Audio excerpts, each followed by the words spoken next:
Is the creating attunement in our relationships, not only with others and for our clients, but with ourselves, through our awareness and getting feedback about what we are doing. So by way of introduction, my name is Susan Antelis, and I'm a licensed mental health counselor, also a licensed creative arts therapist. And I have a private practice in New York City and on Long Island, and we work with lots of different populations, different ages, and our specialty is using the biotechnology to help cut through years of talk therapy. And you'll hear a lot more about that. Not only does it not threaten our livelihood and client base to do that, but it actually enhances it. So that would be really a focus for us. And I'm Christy, the name. I've worked with Susan for about almost 4 years now. I'm a mental health counselor, about 5 months left to go before I get my full license.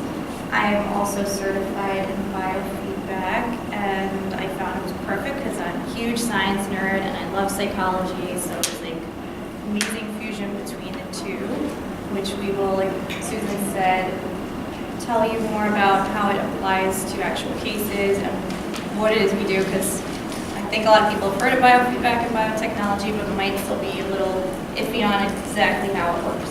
So our clients, they come in with any, again, presenting issue or concern or challenge, and their physiological state is more like the unmanaged, unchecked smoke detector.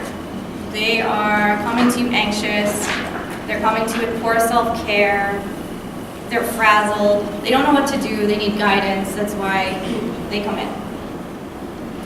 So, we look at the whole picture, and with biofeedback, we can help them not only face these challenges in a different way and guide them, but we also help them see their inner physiology and biology and nervous system and their state, and help them learn to regulate that and see that, and in turn respond better to external stressors or external things that are not in their control, and now they have a sense of inner control to handle those more efficiently. Which might be a little scary to some people, because sometimes they think that we are reading their minds, but we can see through them. And we have to then explain that they are really in charge, which is a novel concept. As you know, empowerment is often the main goal of the work that we do. It's a very important work that we do. So this slide basically explains a bit about biotechnology. I'm actually usually wired and wearing a piece of biotechnology. Unfortunately, I left my house without it. I really miss it. But it's a little gizmo called Aspire, and that's a takeoff on the word inspire, to breathe. And if I am found to be holding my breath by this tiny little gizmo, what happens is it vibrates. And when it first started to work on me that way, I was, stunned. Also, I'm supposed to be an expert in this. Why is it telling me that I'm holding my breath? So the amount of awareness that we don't have, that we even think that we might have, is astonishing. And not only will it vibrate and remind me to inhale, but a little note will come up on the free app on my personal assistant, otherwise called a smartphone. And it will say, "You seem tense. Why don't you consider taking a deep breath?" So you get it twice. And then you can, it also counts your steps. So it reminds you to move. And if you are sitting static for over 60 minutes, it beeps and it goes, "You've been sitting for 60 minutes. Don't you think you should get up and stretch your leg?" So I've made this commitment to wear this thing, but not this week. That is a really good example of biofeedback, because biological information is being measured by through the motion, and so it's like a motion detector, And then it's giving me information that I did not have before, thus motivating me to make a change in my behavior. And we all know that you cannot change someone's history, and you cannot change someone's temperament. You can only change help people change how they look at something, and then the actions or the behaviors that they choose to do. So this sort of fits right in there. People really like it. It's fun, it's easy, and we hope that when you leave, you will feel that way too. So when I first started working, the computers that we used were not computers because it was in the 1970s, I know, a million years ago, and they literally took up a lot of room, and they were all analog and binary. So they were lights that you saw, they were sounds that you heard, but there was nothing else. And I never thought I would actually live to see it become this small or become something that I could wear that would teach me to self-regulate. Self-regulation will be pretty much the goal of integrating biotechnology into your practice of therapy. So Daniel Lehman has a wonderful YouTube video which you can find where he talks about the brain, and here's the brain, and this is the brain stem. This is your limbic brain, your deep amygdala, your limbic brain, and your feeling brain, and this is your thinking brain. And so what happens is, if your limbic brain activates, you hope that it will if you have to avoid a car that jumps a light, but you hope that it won't if, as our Dr. Bird just told us, this is an inconvenience, not a crisis. And so, first thing we like to do with our clients is to teach them how to self-regulate their limbic system by changing their perception using the feedback modalities. Then, there is a lesser chance for the cortex, or the thinking brain, to flip out, or flap out, as one of our clients called it. So, that becomes more of a skill, and then we work on helping strengthen the thinking brain, the cortex, so that even if there is unnecessary activation in the limbic part, it will not flip out the cortex, and you will have a more stable brain. And when you have that, plus the wonderful psychotherapy that you all do, it's a win-win.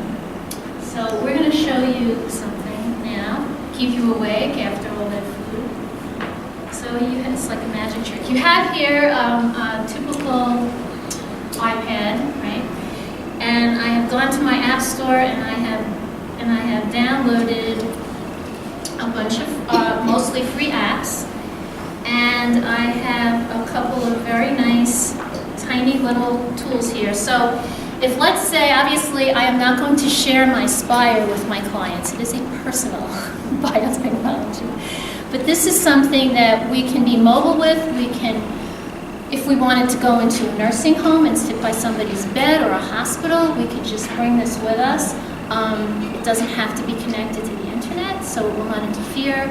If we obviously have a lot of desktop applications that we'll discuss, but just to do a demonstration, to try to introduce this, we have this small thing. So this is from a company called HeartMath. It's an M-Wave. I believe our colleague is selling it out there, and I have no interest in the company. It's no conflict there, but this is a colleague. And what you do is, once you download the app, all you do is you look it up in the right place. These are ones that you can have even clients buy. They're at-home use, so they're portable. The ones we use in the office are more advanced. The client's not going to do them because you do need training and certification in those. These ones we want to show you today, so that if you were interested, you can actually start implementing them in your sessions before you decide to fully go in for the training and know all of the modalities. So this is an infrared camera sensor, very much like the ones on some of the smartphones, which we will also show you. And this can go simply on an earlobe. So would anybody like to try? Do I just take my ear now? Yes. Okay. You have to take your ear. So the first thing you would do is, if you're going to do this, is you would say, this is non-invasive.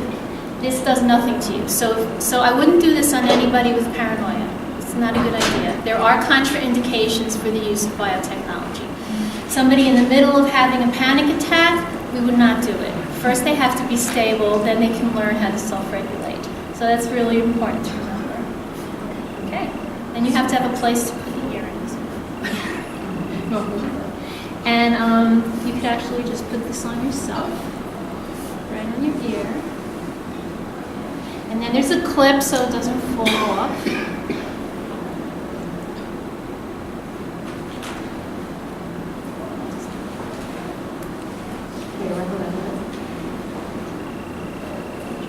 What's your name? Christina. Okay, Christina. Okay. Here we go. So, we're going to go into our app right now, which is called Inner Balance. And we're going into session. And what we have here is going to be a breathing pacer. It has rainbows, if you can see. It's a rainbow circle. I asked if we could hook it up there, but alas. And what we're going to do is you get to breathe with the pacer, Christina, and then we'll track it. So we're going to get this started.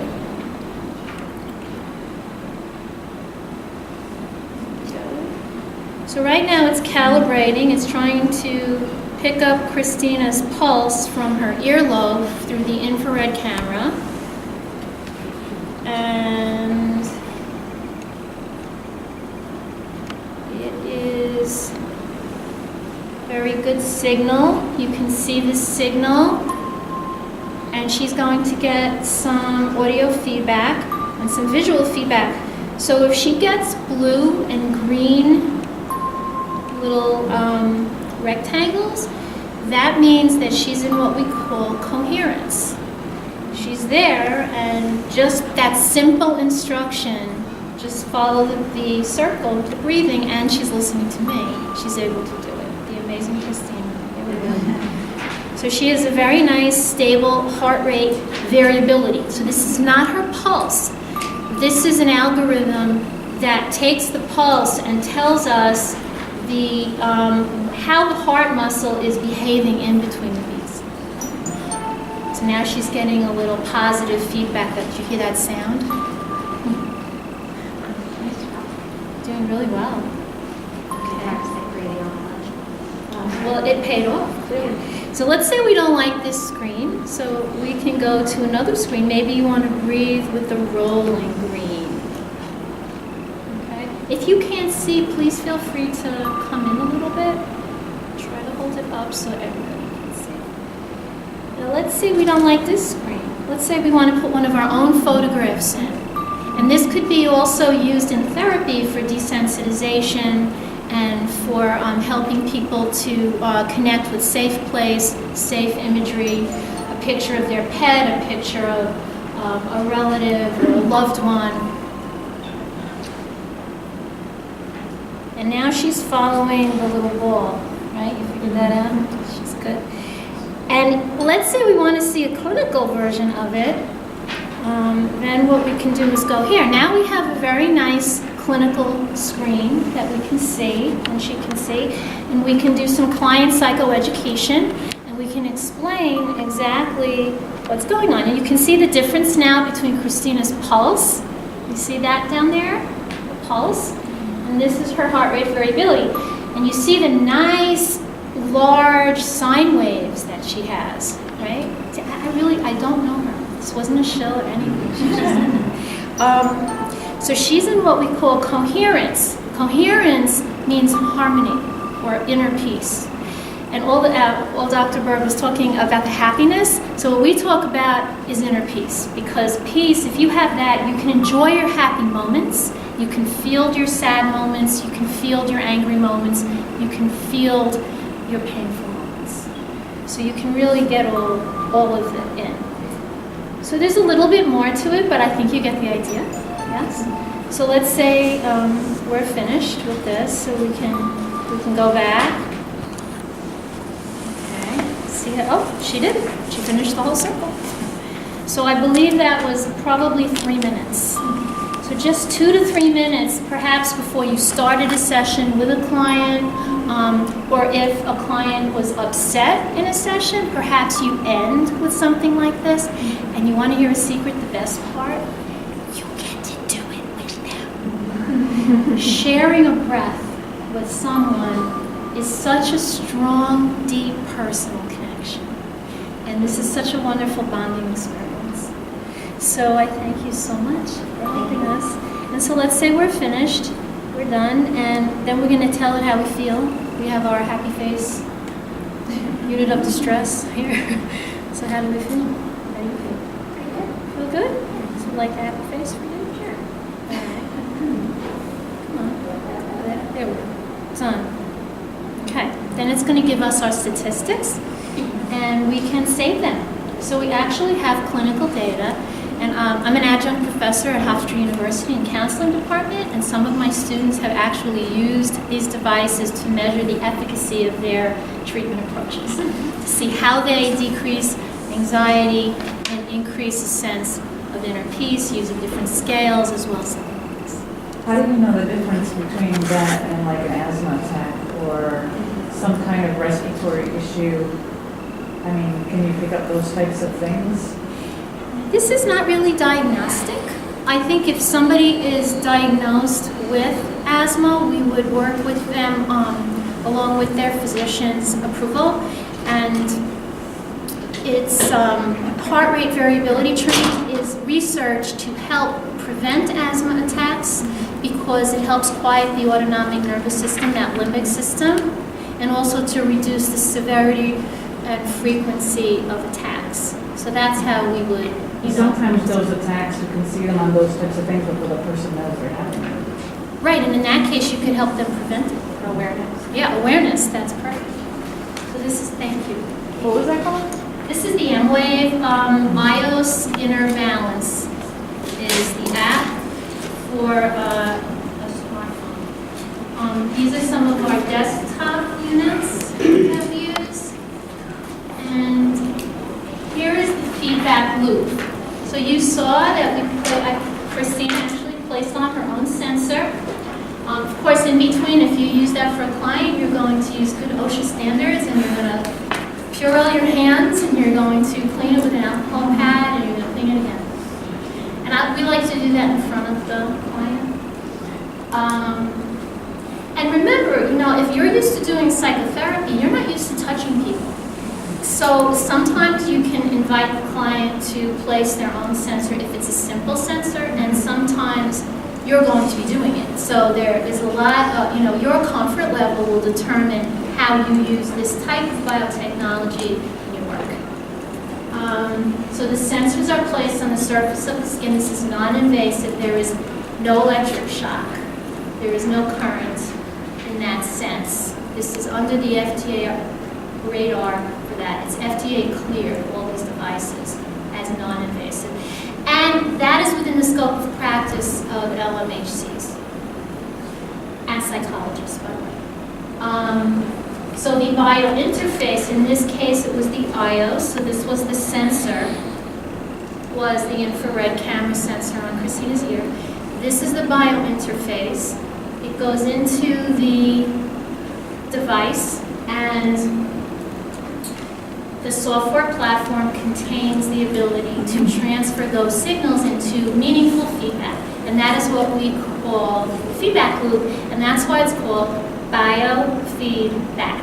Biological system is measured, and then information is fed back. Is that clear? Neural feedback is a kind of biofeedback that measures and trains brain activity or brain waves. So it's not something completely different. So then a person is then more aware of what they can do to help themselves to feel more regulated. And this takes a lot of work off your shoulders in that case. Now, you don't have to do it anymore. They can do it, and you can supervise it, and you can self-regulate while they're self-regulating. So there's a real advantage to that. And this is operant conditioning through positive reinforcement. That is what it is. So everyone can hear me back there? Okay. So Susan covered that it's non-invasive. If you've ever gotten an EKG, some of the sensors are like that, like sticky pads. Nothing is going into them. Even the brainwave activity, the neurofeedback that we do as well, is measuring the brainwaves. There's no impulse going through. It's complementary, and that if someone comes in with, they're already on medication, sometimes they tell us they want to wean off. Again, we always suggest you discuss all of that with your physician. They might say, I don't want to go on medication, so I want to do something that's alternative, and therefore kind of to stand alone. So it can be complementary in that we combine it with other therapies that we do. Susan said she is also a licensed creative arts therapist, so in turn I've learned some art therapy techniques and play therapy techniques that I use with the children. I even do some art with the adults, and any other, DBT, CBT, whatever your orientation is. So I do have cases, which I'll discuss in a little bit, that actually were only behavioral and there was really no talking. So it can be complementary or it can be standalone. It's short term for the most part. Some people can come in 5 to 10 sessions. I had someone actually with high blood pressure, and we did about 10 sessions, and then he was good to go, and he wrote us a testimony about that. So that was really neat. And then we have some that do like 50 or 60 sessions, but in the span of their life, maybe suffering from anxiety, migraines, ADHD issues, whatever the case may be, it's really not a lot of time. So therefore, it can be cost effective as well. So as Susan also said, we use computer or biointerface technology. Some of them range from, like you just saw, portable and more approachable for your clients to even buy on their own, to more sophisticated, and we're looking at a lot of algorithms and numbers and watching the client's brain activity, which gets a little bit more intense here. But for the most part, we look at skin activity, which tells us the galvanic skin response. How excited are they? At the very minute level, when you're stressed, you're producing sweat and electrical activity. We have sensors that pick up on that. And then the client sees that feedback and learns to reduce that through the game they're keeping on, the flower they're booming, the music they're hearing getting louder. There's all different types of visual and audio feedback all the time, really, for each technique. This is a GSR, or a galvanic skin response sensor set. It goes on 2 fingers. It sometimes requires a bit of special cream to help the conductance of the skin.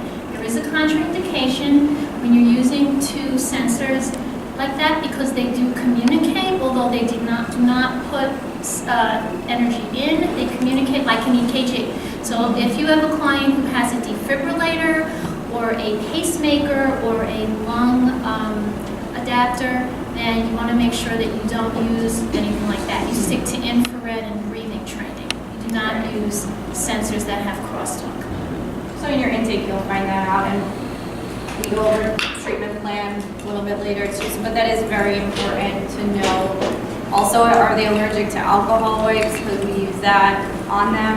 It's very important to ask.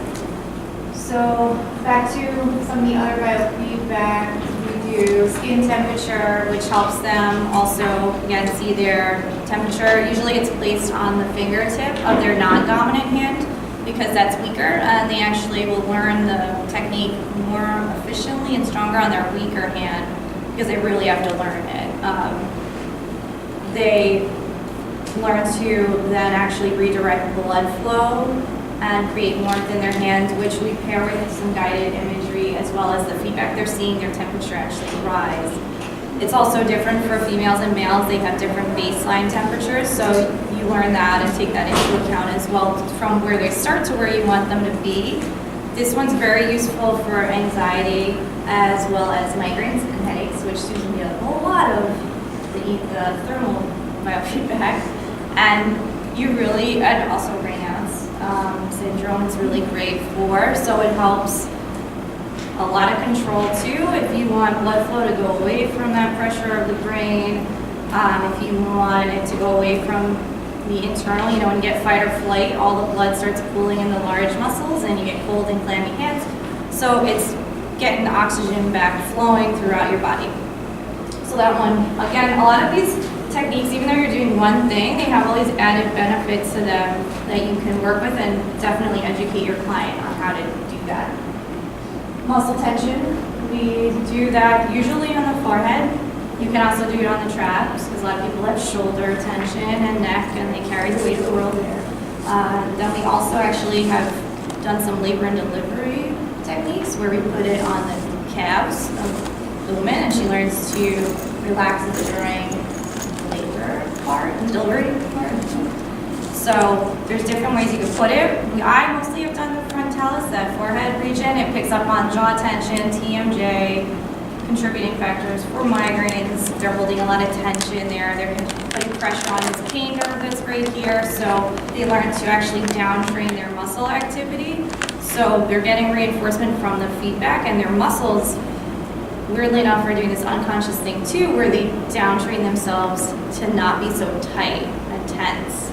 Some clients will come in and they're like, I'm okay, and then they're at like a 15, 20, and you're supposed to get a 2 for your level of tension in microvolts it's measured. So they're like, wow, I had no idea that it was this tense. Then we have the heart rate and heart rate variability, which you just saw Christine do. You have a class for that. That was great. It's amazing how a lot of people don't know how to breathe properly, and they come in and, you know, you would do an assessment with this one, and I'll say, okay, do what you would do to relax, and I get the sighs. You just see this dip in the heart rate when they exhale, and then they just go back to like no breathing at all, holding it. You see the heart rate's erratic again, and it's shallow, and they're not really doing much, and then they do nothing again either. So it's funny, you can kind of laugh with them and see like, look what you just did, and you're still so tight. You're not really relaxing. And they're like, I thought I was. So they get a lot of insight through this. Their baseline already is pretty stressed, but to them that's normal. So then panic attacks become stress, and relaxation is just like sleep or before sleep. This is a respiration sensor that works with an app. It's called To Breathe, and it's actually it's actually being used for treating insomnia right now. So the person will wear it and click it in. It pairs with the app, and then an avatar comes on, and the music analyzes that person's actual breathing pattern, and then guides them toward a more optimal pattern. Research to promote sleep induction. How many people do you work with who don't sleep, can't fall asleep, can't stay asleep, can't fall back asleep? Or wake up unrefreshed. That's Right. a lot. Wake up tired. I sleep 8 hours, but I wake up exhausted. So this, Well, that shows someone's sleep patterns, like if they're wearing it while they're sleeping, you can go back into that app and see, you know, maybe where they were restless at certain points in the night. that app is called Sleep Cycle, and you put it under your sheet, plug it in, and that will do that. This one is more, it will turn off once you're sleeping, so it don't use your battery up, your phone. And then in the morning, there's a sleep diary, and it will ask you to rate yourself, and then it'll show you a graph over time, and you can see if you're improving using the app, like that. It shows where you sink into the breathing tones, and then you'll see where you fell asleep. You could see where it was. How long it took you. Right. What is that one called again? To breathe. It's the number 2. Oh, Number 2. Yeah. Our website, too, when we give you these brochures and cards, we have a whole link to at-home devices also that I believe most of that is all on there. And our email's on there, too, if you ever can't find that one and want more. Yep. Explain heart rate variability a little bit, because I know it's not as simple as slowing your heart rate down. It's a little more complicated. Yeah, so as Susan said, it's what's happening from beat to beat. So when you inhale, your heart rate increases, and that's what we saw. She was doing it really well, so it was almost like, we want to see stress to show you what it would look like if not. But when you inhale, your heart rate's increasing, and when you exhale, your heart rate decreases. So it's showing us what is happening from beat to beat. It's heart rate, like every second. Now it's coming down, the average.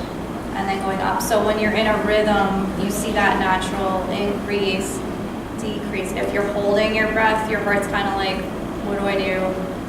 It looks a little more like that. They're shorter. They're not the big sine waves. If you were shallow breathing, they're also shorter.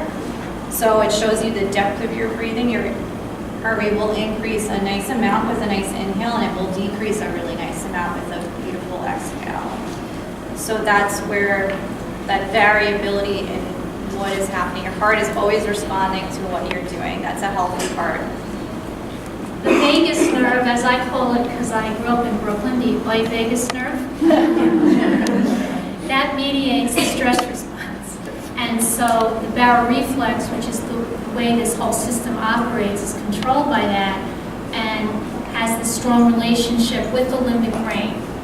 And we're not really going to go into the deep science here, but you can certainly read more about it. HeartMath has an excellent knowledge base on their website, and they explain it beautifully. Yeah, some people just do HRV. HeartMath.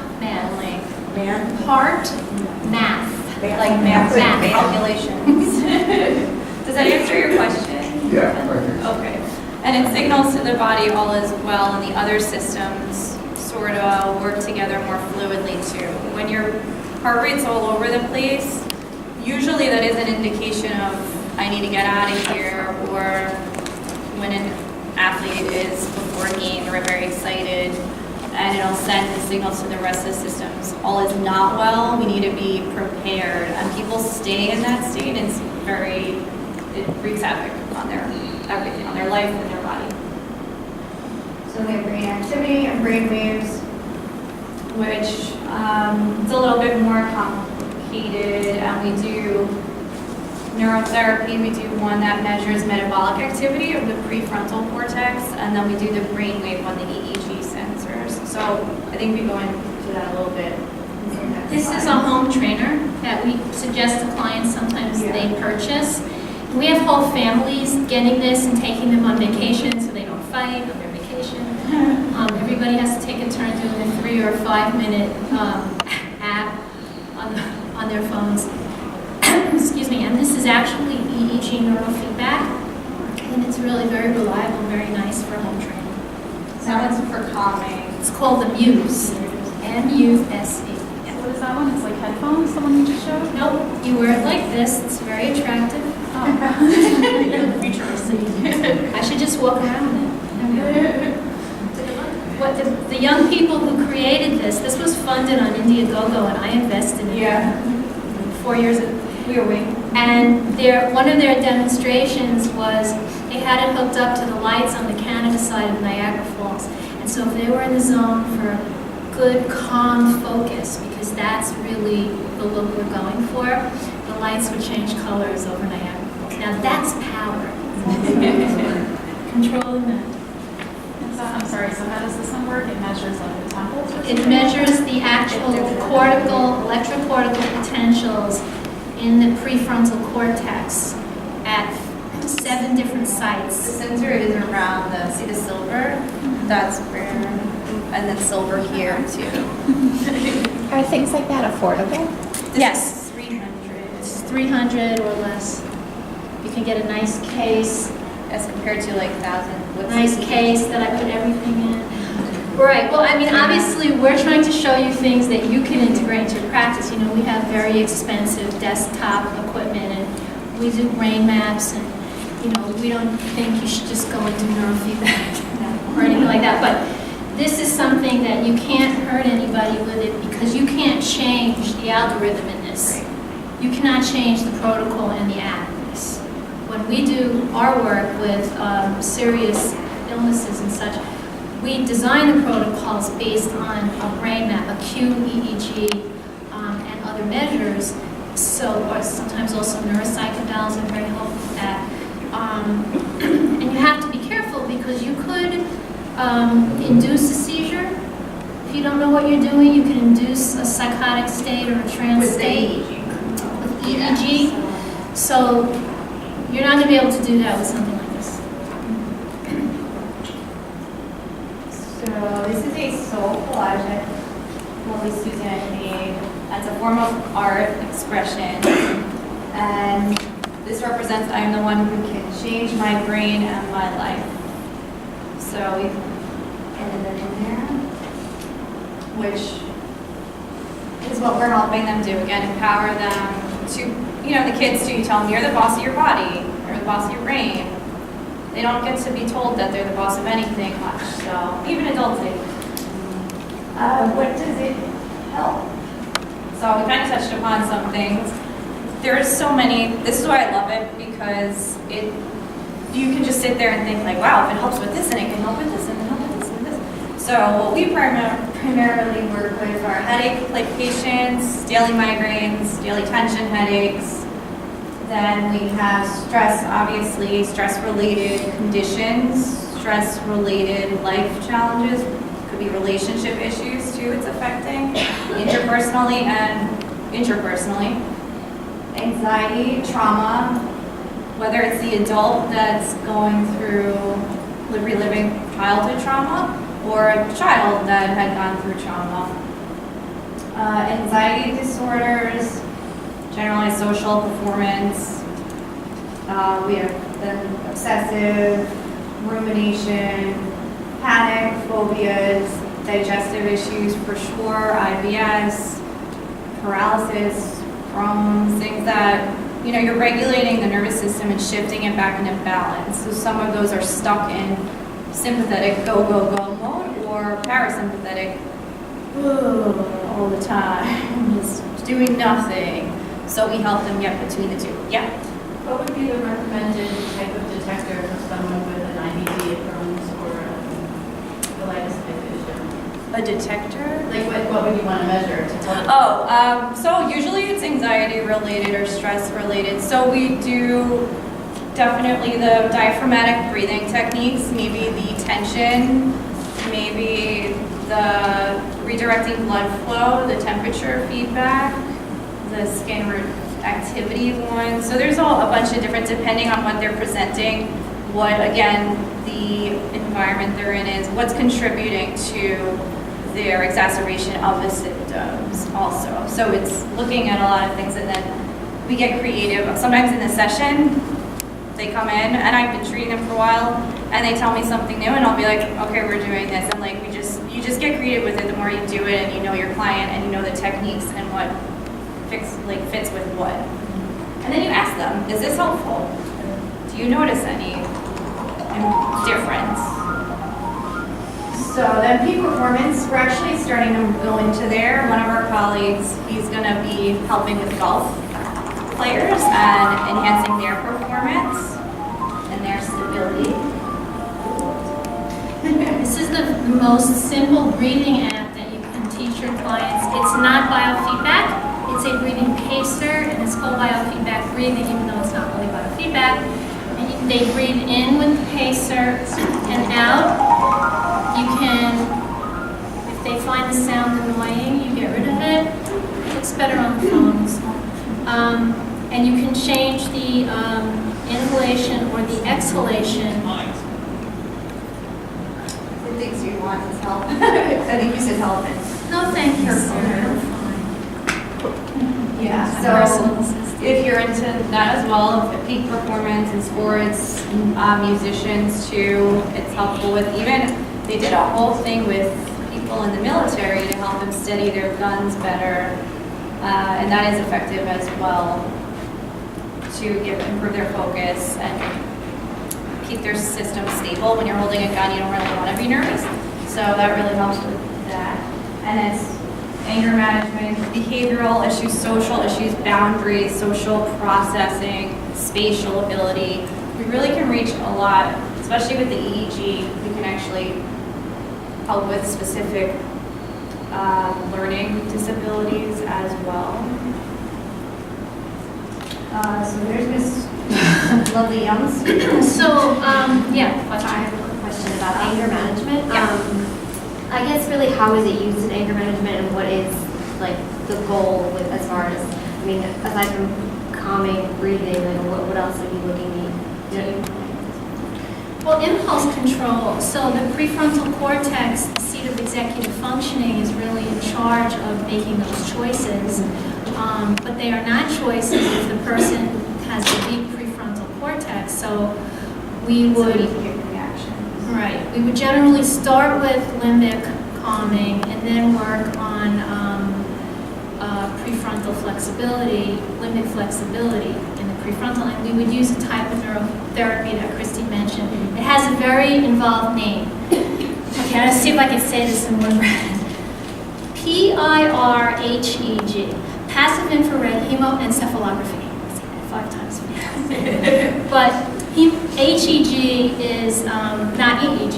Golden tool. Right. It's because it's measuring the heat in the prefrontal cortex generated by more metabolic activity through the operant conditioning. And that's one of the most fun techniques that we use in the office. That is currently not available as a home trainer. But It's watching a movie.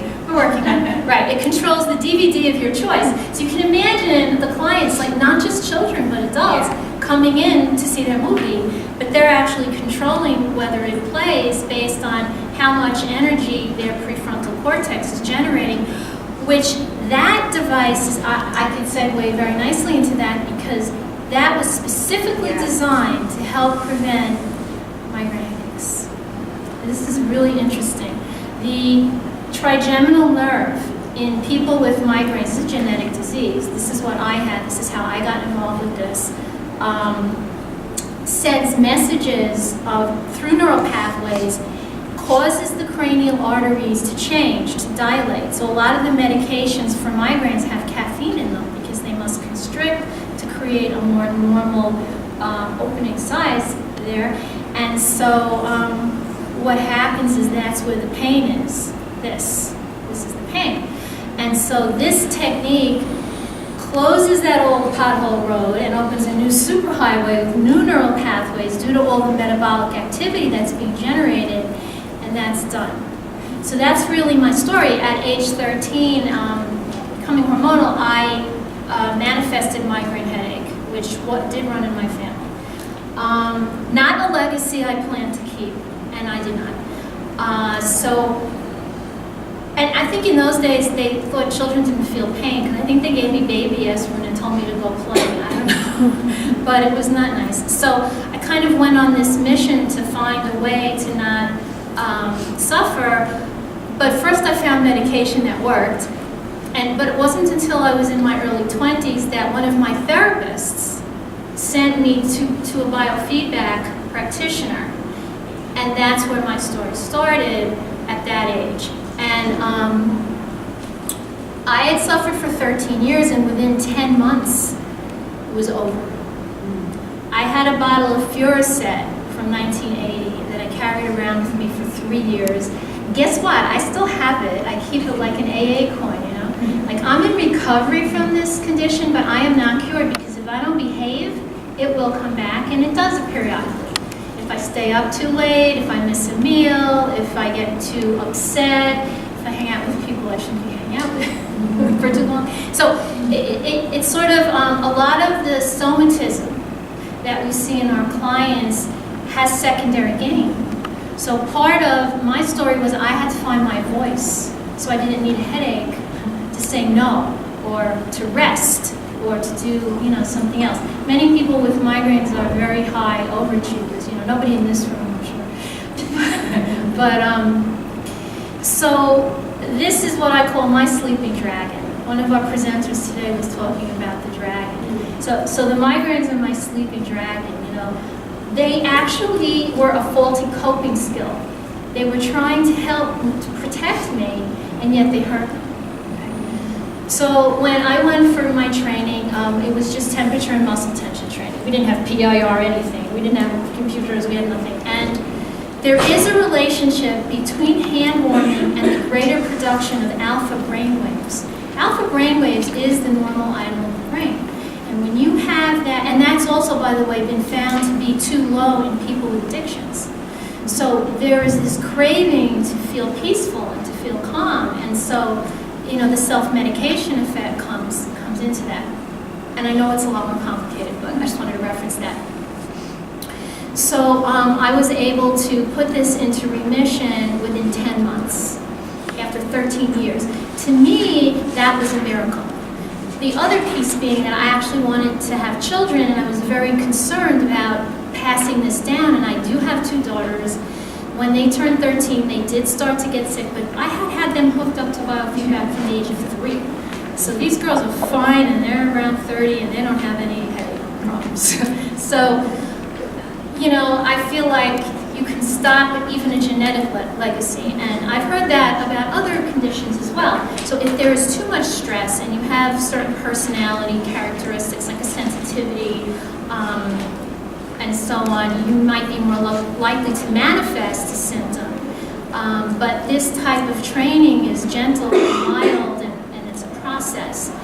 And the one thing that's important, though, is when you help your clients to teach themselves out of their symptoms, remember that you have to also help them to welcome their new identity. Because many of our pain patients, that is who they are. I'm a pain patient. You know, they don't even remember who they are. So the psychotherapy becomes very, very crucial in helping them be okay with being well.